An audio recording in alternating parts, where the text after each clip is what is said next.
So for my first question, what town were you born in and what year? Statesville, North Carolina, 1937. I actually grew up all through school. Never moved away from that town. So. What type of jobs did your parents have when you were growing up? My mom didn't work when I was a teenager. She went back, she was a teacher earlier. She went back and got recertified, and she taught, it was 5th grade. She had 2 kids in college, so. And my dad had his own store twice, one right downtown, one further out. And anyway, he ended up eventually working for somebody else. What church did you attend when you were growing up? Or churches you moved around a lot? I was in Statesville. When I went off to school, it was the same church the whole time. Large Methodist church. And a really good youth group. I think when I was in high school, they built a little addition to it, which we used to use in the youth group. And in fact, my grandmother and I got engaged in that church on a Sunday afternoon. They don't leave the doors open anymore, unlocked. It was just a nice little pretty chapel. I went in and asked her if she'd marry me. She said yes. And then we went to see my parents had gone to see my grandmother, and then we went to see my grandmother. Day to remember. It was like a fun day. It was a fun day. Did you have any jobs when you were younger, in high school or college? Before I got in high school, on Saturdays I would mow yards with a push mower with no motor. You know about push mowers with no motor? I don't know if you remember. You have one. Yeah, and it took me all morning to mow one yard and all afternoon to mow the other yard, and I got $1 for each one. The lady that I mowed with on mowed 4 in the afternoon, remember, she gave me the whole $1. I'd have to hand weed and trim up her driveway, and she would follow and make sure I didn't miss anything. So, but then when I was in high school, I started working in a 3-floor department store, and I was the maintenance man. Came in after school and worked, I don't think I worked an hour and a half, and then I worked all day Saturday. If I ever got caught up, then I could go sell, be a salesperson. I made 50 cents an hour. Well, that worked out a little bit better than the $2 a day. Well, yeah, but it was kind of a fun job. Yeah, I did that while I was in high school. What was your rank in the Air Force? To start with, it was a 2nd lieutenant. I went through 4 years at ROTC. So when I graduated from college, I automatically got commissioned into the Air Force as a 2nd lieutenant. Been in the Air Force for 3 years. First place I went was an IBM school. I had to learn IBM, even though I wasn't going to use it. Where I was going to be assigned, they did use it. That was in Texas. And then my first assignment was Long Island, New York. And we were there about a year and a half. I was there about a year and a half. My grandmother and I married while I was there. So, and then about halfway through my career, I was promoted to 1st lieutenant. As soon as I got out, they promoted me to captain in the reserve, thinking I would go right into the reserves, but I didn't do that. I wouldn't have made captain that soon if I'd have stayed in.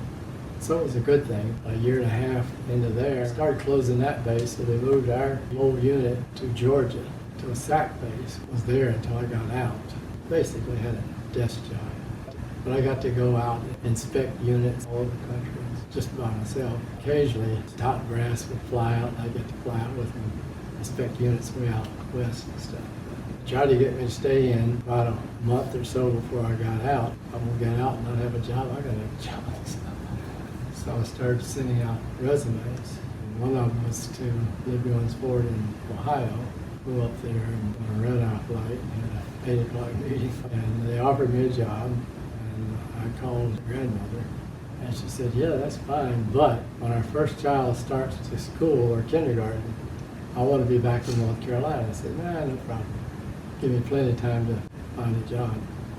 So, speaking of that, when did you meet Joan? Well, that was the year, that was 1957, and she was a legal secretary in Statesville. And a friend of mine's father had it on the gas station in Statesville, and she used to take her car down there to get it serviced. I see her there and wanted to date her. So he found out that she and some friends were going to go to the beach. I had just come back from summer camp. Like when you go in service and you training and all this kind of stuff, you go through ROTC between your junior and senior year. But anyway, I had just come off of that in Florida. And he called me up and says, let's go out and see these girls. They're going to go to the beach. Maybe we want to go. And I said, not me. I said, I'm tired. All I want to do is go to bed. No, you got to go. Anyway, so I went, came out here with them. She and a friend of hers were packing over there. And we came back. And anyway, he talked me into going to the beach. He didn't get hooked up with her, but I did. And we take long walks on the beach, and we just hit it off. Yeah, it was good.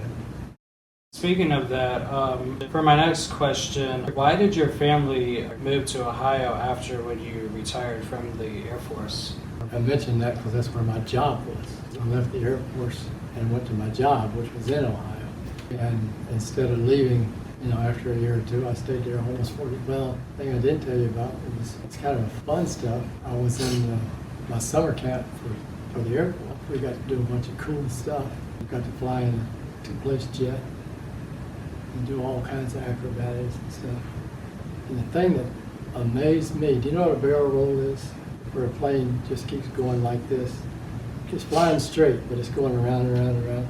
Did that, and there's no sensation at all that you're going around and around. You see the world going around, but the plane doesn't feel like it's doing anything, it's just going straight. I thought it was amazing. It was amazing to them. Because you're just going so fast you don't notice it. Well, I don't know, it's an optical illusion, I guess. Anyway, I got to go on a refueling flight, or refuel jets, and went to Florida Everglades and search and rescue and stuff. It was kind of a fun time. It was exhausting, but it was kind of a fun time. What church did you attend with Dib and your daughters? Well, we were in Ohio, so it was Maumee Methodist Church in Maumee, Ohio. And did you like living in Maumee? Yeah, had a lot of good friends. That's the reason Dib never wanted to leave, because she had such good friends. And she was really involved in church, had a lot of church positions and stuff. It's good times. What brought you back to North Carolina? Well, I retired and we wanted to build a house, and that's what we did. But it was kind of hard because our kids were all not here. That meant leaving all the kids and coming here. Of course, she was raised here. But we did it. Don't know if it's the right thing or not. The Ohio winters are just getting too much for me. Zero weather and -0. The older you get, the harder it is on you. So I would like to thank you so much for being on our podcast today. I just want to let you know that you are one of the best and truly great grandfathers I ever had. And honestly, I would not ask anyone else besides you. So I appreciate that. And I appreciate how the way you helped us and loving us in the past few years. I also want to thank you for setting a great example for us, for showing your true meaning, family story, and a true Christian heart. And both of us pretty much appreciated that. And thank you everyone for watching this podcast episode today, and stay tuned for the next one.